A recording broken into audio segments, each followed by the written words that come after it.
Hello, I'm Dr. Chris. And I'm Alan Chatney. And this is the Source Points podcast where we talk about all things geoscience, entertainment, or probably just off-the-cuff stuff today. And today is episode 6. No, episode 7. Oh, sorry, that's right. It's episode the piece 7. of paper is from last time, episode 7. It's episode 7. Episode 6, we had 2 guests. We had Heath Brown join us and Jonathan Banyard, and we're getting good feedback on 6, but this is numero 7. Yes, I even typed Number it into 7. the folder here, but looked on the sheet of paper. The sheet of paper, which is wrong, says 6. I will put that over there. Yeah, that's Never right. see it again. So this last week or so is just whipped by again for us, but we're at least staying somewhat disciplined and doing another podcast on the heels of the last one, so that we don't have that month-long gap between things. Exactly. And this must seem incredibly fast for you, Chris, because you've transitioned to night shift in this last. Oh yes, it was 2 days of night shift, and by night shift it was 8:30 in the evening to 4 a.m. and 5 a.m. Which Crazy, was, crazy. It was fun. It Crazy. was fun. Yeah, and then I know you had to write a final exam on Thursday. Yes, I wrote my final exam for the Bachelor's of Geographic Information Technologies at SAIT. On what? An hour of sleep? I believe it was 2. 2 hours of sleep. Yeah, I went home right away. We'll see how you did. Exactly. Yeah, caught up on rest. And then with us, we've got another guest. We've got my own son, Liam Chatney, who's just returned from British Columbia. And Are we supposed to boo here? Yeah. BC. We'll talk about that. Anyways, welcome, Liam. Thanks for doing this. Thanks for having me. Cool.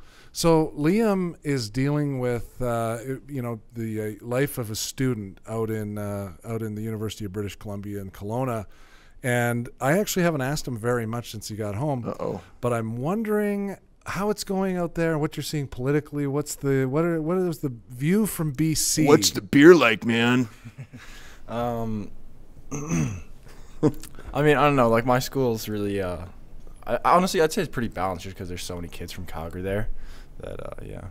Yeah. And so do you guys talk at all at university? You guys talking at all about, Horgan and the blocking of Kinder Morgan? Have you seen any evidence of that? Or is it kind of just not registering and people are focused on studying and having fun? More, I mean, yeah. It's like... It's more about the next party, man. Yeah, the next party and the next exam. Yeah. You're just focused on survival. What is your major?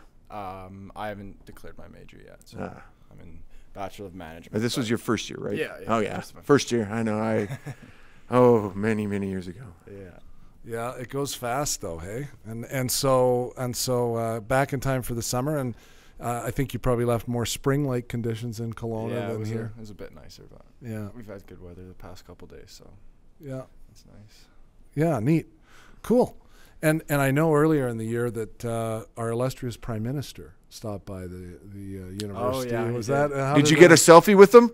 Yeah, Damn. No, I didn't even make it in the gym. I was studying for an exam, but yeah, it was busy on campus that day. Was it? Were people excited to see him, and was there a buzz around? Yeah, lots of people. And people must, at that. I mean, the narrative goes, these guys must, at that age, there must be a lot of support, broadly speaking. Yeah, for him, I think like there's definitely a lot of more, I guess, left-leaning people on the on campus. Lots of OMGs and LOLs. Yeah, exactly. Yeah. Well, that's fine. That's good. That's good. What I saw in the news recently, since last time we did talk about Saskatchewan, sort of made a move there for. Didn't read too much into it. I just saw a headline. Restricting exports of energy. Yeah, they kind of are moving in that direction of wanting to control the exports of Saskatchewan's oil to sort of be able to apply a little bit of pressure to those that are trying to block access to tidewater, basically, which is British Columbia to some extent, and then also the guys in the east to the other extent. So it's an interesting time. It's a troubling time in Canada for that reason, and we'll just have to see where it all ends up. It's a very, very, very bizarre situation, that's for sure. A lot of, but I do have a question for Liam. I'm not too familiar with the campus you're on now that I think about it.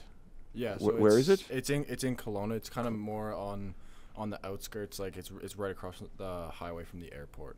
So yeah, it's a nice. Is it a spot. small campus? It's yeah, I think there's 8 to 10,000 students somewhere in there, so it's not huge, but yeah, Right. I mean it's big enough. It's What prompted you to go there, other than getting out of Calgary, which is a good thing to do? yeah. I mean, it was mostly getting out of Calgary. I had some good friends going there, and my girlfriend as well, and it's just it's a good university, reputable. So yeah, I'm enjoying it so far.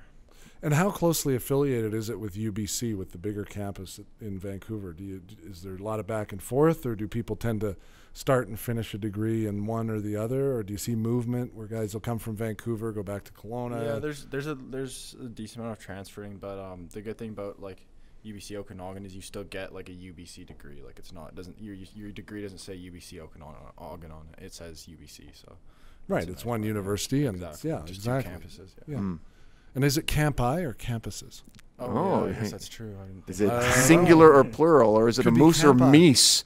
Camp, Goose or geese? I don't know, Mouse it or might not meese? be. I've never heard it before, but I know it'd be, funny. Okay, cool. Well, we should switch to some upcoming events. I know Oh. that in 2 weeks, Geoconvention. Geoconvention, Geoconvention. and somebody sitting at this table, not me, Who? is presenting at the Geoconvention. No. Yes. I think I'm presenting twice, actually. really? Yes. Okay. I knew you had one presentation and a poster. Oh, and a poster. Okay, there's 2 presentations and a poster. The first is at the showcase stage, where I'll be talking about videos for geoscience. Echo, echo, echo. Yeah. And so can you. I wonder if I could do an echo on this thing. Yeah, I think you can, but let's. Let's not mess with the Let's not. system. Could be disastrous. It could be crazy. And the other one is on geographic information systems for seismic line optimization. Oh, nice. And both of those are on Tuesday, May 8th. The one is at the showcase stage, 12:30 to 1. And the presentation on GIS is in Glen 204. One of the Glen rooms. Check it out. Can't remember which one it is from at 1:25. Oh, neat. And you know, the thing that I would say is to those of you that are in the geoscience world or thinking about it, that are listening, students, new grads, anybody that is in that space really ought to think about registering for Geoconvention. Get out there, Absolutely. attend the networking events, walk the convention floor, take in some talks. One thing that I try to do at every Geoconvention is go somewhere where I don't know anything about the subject. You know, like we all tend to go to things we're interested in. It's a little and we tend- dangerous, I It would- is a little bit dangerous. But I find myself, doing, aeromag or ground penetrating radar, something that I don't know anything about. Just to kind of Mathematics heavy? those can be a little tough. Yes. They're good cures for insomnia. But no, I like to do that, and I recommend to anybody that's listening to the podcast, get out there, register, attend, walk around, network, participate, and it also supports the industry. Actually, it supports the various development. associations that are it's a big part of the revenue picture for absolutely. CSEG, Absolutely. CSPG, and others. So. Give a thumbs up in the description if you're going. That'd be great to know. What else we got on the agenda here? Well, you're headed off to Houston. Oh, that's right. I'll be heading off to Houston. Exactly about 3 hours after I give the last presentation. That's Tuesday is going to be a very busy day for me. Didn't plan that one and went out very well, but Yeah. oh well. And you're going down there for GIS. The GIS Petroleum Conference. Right, put on by Esri, right? Yes, Which by does Esri. which Esri is an amazing company, privately held company that built the ARC GIS platform. Yes. And they host a number of events. They continue to sort of They dominate have that massive. space. They dominate. There is. We sort of looked at if there was any other competitor to go with, and again, let's take a step back. We are not sponsored by Esri on this podcast, so we're not trying to endorse them or anything. But their products so far have been awesome and have no I competitor. thought there were some open source GIS. Oh, open products. source. Yeah, we looked at that before we went to the current platform, ArcGIS Pro, and in a different world we may have been there, but we're certainly not there now. And Yeah, I think it'll be interesting to see, for folks to see the connection that we've made between the subsurface and the GIS. oh, absolutely. and how the connection of GIS to geophysics and geology and Yes. all that sort of stuff. Meanwhile, Liam's Speaking of cures for insomnia, falling asleep.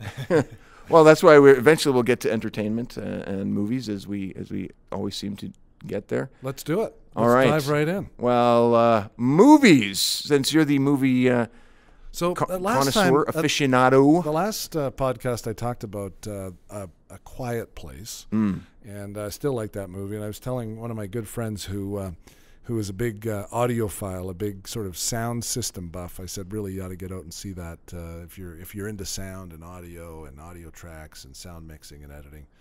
Go see that. And then I also said that I wanted to get out and see Super Troopers, the second one. 'Cause yeah. it's hilarious. Yeah, Liam's chuckling away on this. Why? Well, Why are you guys chuckling about it? What?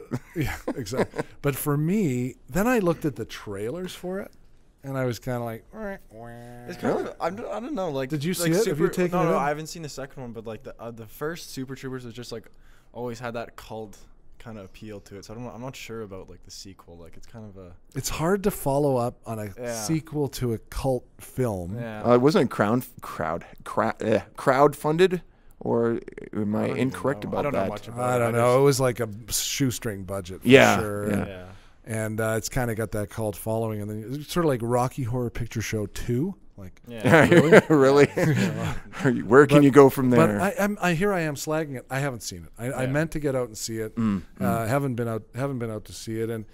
And frankly, with the advent of good weather, melting conditions, I've been very focused Let's on not getting. be inside. Let's be outside, and Absolutely. I've been volunteering my time and getting some baseball diamonds up and running, and looking forward to seeing the kids out on the diamond. So that's what I've been doing.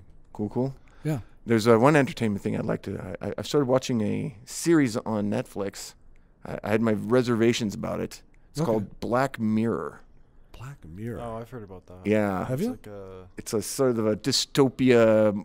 Well, it's individual episodes, dystopian future with regards to the internet and technology.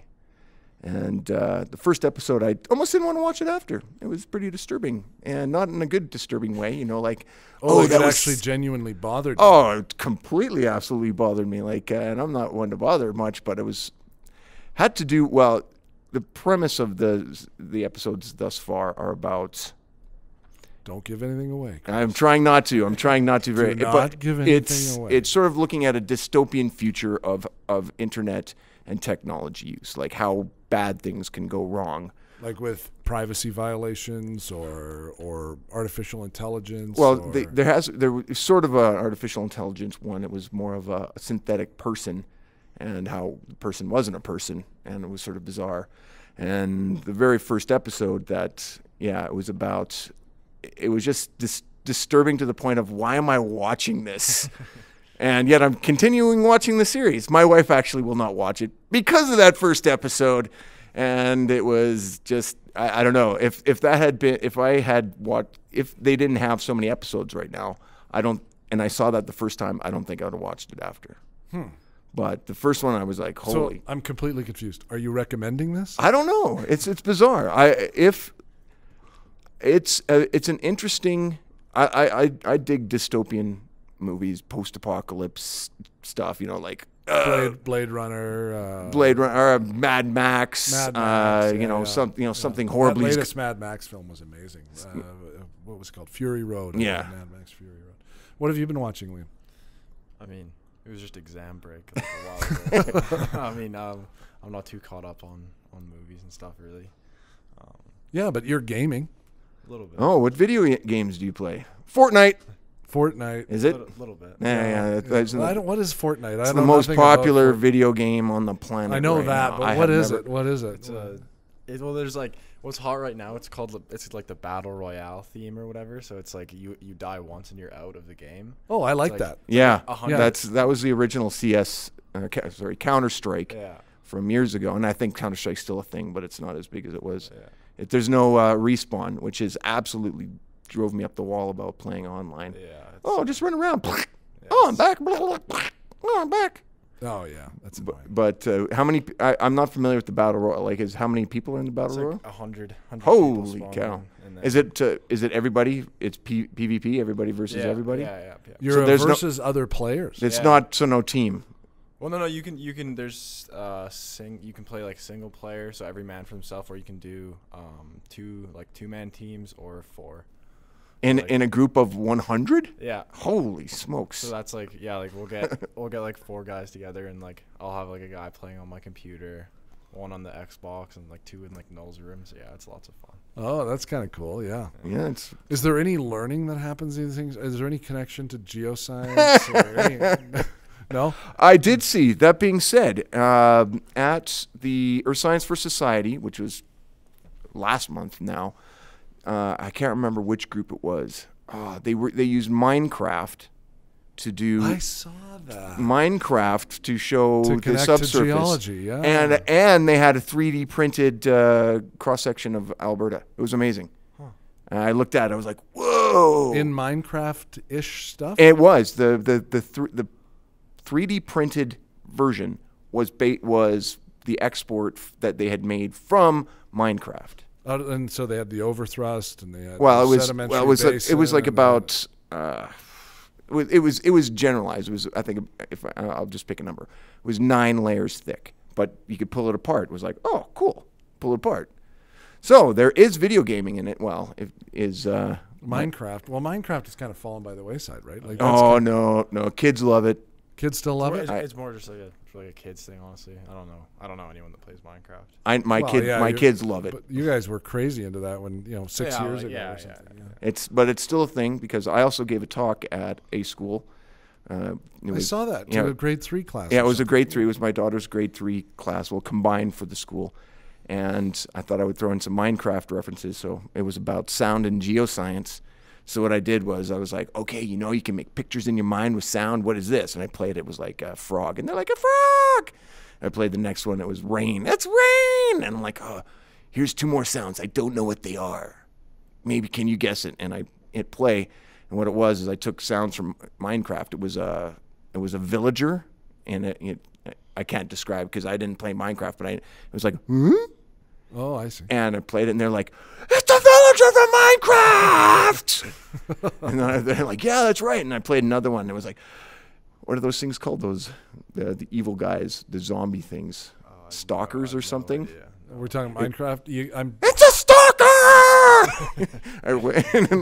Though that sounds kind of horrible in a grade 8 class. Sorry, with a bunch of 8-year-olds. Eight-year-olds in grade 3, yeah. Huh, that's kind of So, yes. So to bring that all back, I'm not sure about Fortnite, but definitely Minecraft has because geology I have this underpinnings. theory. This is like a total dad thing, but I have this theory that one of the best ways to teach some of these concepts would be through video gaming, and I feel like video games miss the opportunity. Like, they're lots of fun. I get it's supposed to be fun. We're supposed to hang out and do stuff, and fun in video games always seems to be about killing people. But I get That's a fair assessment, I would it's say. sort of like that, right? But I wonder if there's a way that it could be still fun Well, learning. and learning, but learning by accident. You know what I mean? Like, is that It's possible? well, Is that no, even a well, thing? it's There's a some games that like more like from like a history standpoint, like the Assassin's Creed or whatever, like the Ari loves. yeah. There's a connection. Is it a to real history. connection, or it's like Well, like You mean- it's kind of like historical fantasy kind of, but there's like there's connection there. By accident, you learn about different By ship accident. types or different. I saw the pirate one where it's sort of like geographically-ish okay, sort of. Yeah. But I think I kind of leave it at that. Like, I kind of feel like there's an opportunity there. well, there's a push for there was, whether they've done it, a gamification of education, Yeah. which I think has to be done. I don't think it can't, Well, I mean, think about it. If you had to solve some sort of complex puzzle, you had to unlock, to be able to drill the oil well, you had to solve the subsurface geology in a video gaming setting, and then eventually you encounter failure or success because you drill the well. I mean, that's basically, it's real life when we do it, but it could be I think a fascinating video game. It is a thing that they're trying to do. Who is they though? Well, with my kids, they try to give us. They've given access to a website which has typing games, Right. or math games, but it sort of works and it sort of doesn't. because those ones they sort of suck. Right? They Anytime do. we've done Oh, it- better press the A. But the thing is how do you? You've got a game where you're a shark eating things, or you got a game where you're typing. Which is the kid? Which one is the exactly. kid gonna choose? Right. You Well, know, that- well, but I learned to type using Mavis Beacon Teaches Typing. What? Yeah. It was a game, and Back Mavis in the Beacon day. teaches typing. It was like this PC based game. Oh, the like- quick brown frocks. Well, yeah, it something- was the best one was it was kind of like Space Invaders, and words were. Oh falling, yeah, and no, you had that's to- that's sort of and what you it had is to- now. You had Yeah, to type, you had to Yeah. type the words before they hit the ground and blew you up. Type of yeah, thing. yeah.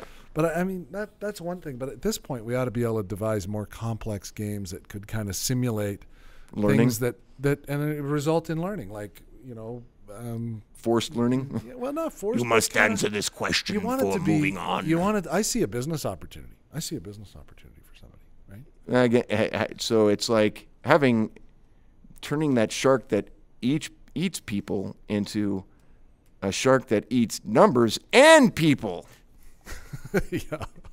No, I mean, like kind of the the geoscience. Here's the lay of the land, but you don't know what's underneath, and how are you going to set about discovering what's what, solving the mystery, and then that could transition to real world where you've got to actually go out and do a geological field trip. Walk through the forest. All of a sudden, it's a bear. It could be exciting. And that would take a good someone to think about and a good teacher to implement. That's for It sure. would, and the gamer, designer, coder skill, right? Well, the problem with that's a lot of work, and I'm not saying no, and that it's not impossible, but knowing how much work that I put into just a single presentation for these kids, it's like imagine doing that every day.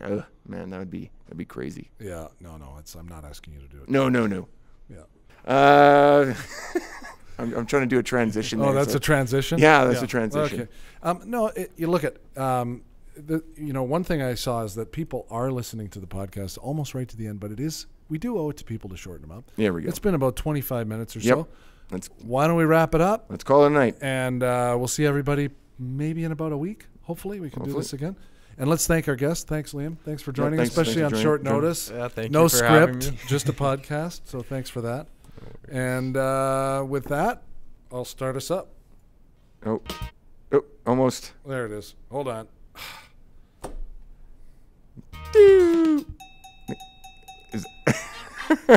More cowbell. All right. Well, that was the Source Points podcast. I'm Dr. Chris. And I'm Alan Chatney. Until next time, keep rocking.